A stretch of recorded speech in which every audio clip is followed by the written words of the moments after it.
புதுச்சேரியில் அதிமுக போட்டியிடக்கூடிய தொகுதிகள் அறிவிக்கப்பட்டிருக்கிறது. அந்த வகையில் தேசிய ஜனநாயக கூட்டணியில் புதுச்சேரியில் அதிமுகவுக்கு 2 தொகுதிகள் ஒதுக்கீடு செய்யப்பட்டது.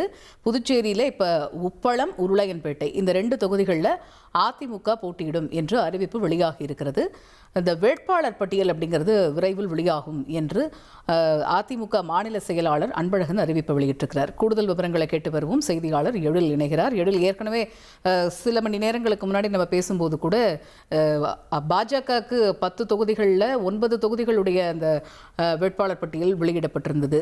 மீதம் இருக்கக்கூடிய ஒரு தொகுதி அதிமுகவோட பேச்சுவார்த்தை போய்கிட்டு இருக்கு அப்படின்னு சொல்லியிருந்தீங்க. இப்போ அதிமுக போட்டியிடக்கூடிய அந்த 2 தொகுதிகள் வெளியாகி இருக்கு. ஒன்று உப்பளம், இன்னொன்று உருளையன்பேட்டை அப்படிங்கிறது. ஸோ இப்போ இதுதான் இறுதி பட்டியலா? இப்போ அதிமுக பொறுத்த வரைக்கும் 2 தொகுதி, மீதம் இருக்கக்கூடிய ஒரு தொகுதி பாஜகவோடது என்னங்கிறது தெரிய வருமா?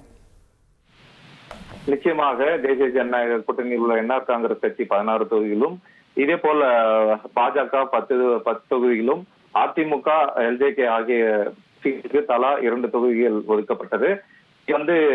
பாஜகவில் வேட்பாளர்களாக 9 பேர் பட்டியலானது வெளியிடப்பட்டது.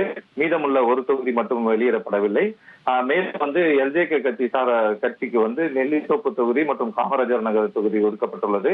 காமராஜர் நகர் தொகுதியில் அக்கட்சியின் தலைவர் ஜோஸ் டார்லஸ் மார்டின் போட்டியிட உள்ளார். மேலும் தற்பொழுது அதிமுக சார்பில் எந்தெந்த தொகுதிகளில் போட்டியிடுவது என்பது குறித்து தற்பொழுது புதுச்சேரி மாநில அதிமுக மாநில செயலாளர் அன்பழகன் அவர்கள் தொகுதிகளின் பட்டியலை வெளியிட்டார். அதிமுக சார்பில் உப்பளம் மற்றும் உருளையன்பேட்டை ஆகிய 2 தொகுதிகளில் அதிமுக சார்பில் போட்டியிட உள்ளதாகவும், மேலும் வேட்பாளர்கள் யார் என்பதை இன்று மாலை அல்லது நாளை காலை கட்சியின் தலைமை அறிவிக்கும் என தெரிவிக்கப்பட்டுள்ளது. உப்பளம் தொகுதியை பொறுத்தவரை தொடர்ச்சியாக அதிமுகவின் மாநில செயலாளர் அன்பழகன் போட்டியிட்டு வருகின்றார். மேலும் உருளையான்பேட்டை தொகுதியில் புதிய வேட்பாளர்களுக்கு வாய்ப்பளிக்க உள்ளதாக கட்சியின் வட்டாரங்கள் தெரிவிக்கின்றன. இதே போல் 9 தொகுதிகளை பாஜக வெளியிட்டுள்ள நிலையில் பாஜகவிற்கு காரைக்காலில் ஒரு தொகுதியை ஒதுக்குவதற்கான வாய்ப்புள்ளதாக தகவல் வெளியாகியுள்ளது. காரைக்காலில் ஒரு தொகுதியில் முன்னாள் சபாநாயகர் ஏவி சுப்பிரமணியன் அவரது உறவினர் அந்த தொகுதியில் போட்டியிடுவதாகவும் தகவல் வெளியாகியுள்ளது. காரைக்கால் தெற்கு தொகுதியில் பாஜகவிற்கு மீதமுள்ள ஒரு தொகுதி, காரைக்கால் தெற்கு தொகுதி ஒதுக்குவதற்கான அதிகப்படியான வாய்ப்பு உள்ளதாகவும், அந்த தொகுதியில் பாஜக சார்பில் பிரபு அவர்கள் போட்டியிட உள்ளதாகவும் பாஜக வட்டாரங்கள் தகவல் தெரிவிக்கின்றன. எனவே நாளைய தினம் அனைத்து வேட்பாளர்களும், தேசிய ஜனநாயக கூட்டணியில் உள்ள அனைத்து வேட்பாளர்களும் தங்களது வேட்புமனை தாக்கல் செய்ய உள்ளனர். ஏற்கனவே பல்வேறு தலைவர்கள், முதலமைச்சர் ரங்கசாமி, சபாநாயகர், உள்துறை அமைச்சர் உள்ளிட்டோர் தங்களது வேட்புமனை தாக்கல் செய்துள்ளனர்.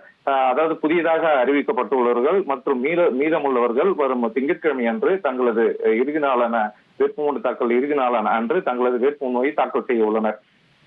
தகவல்களுக்கு நன்றி எழில்.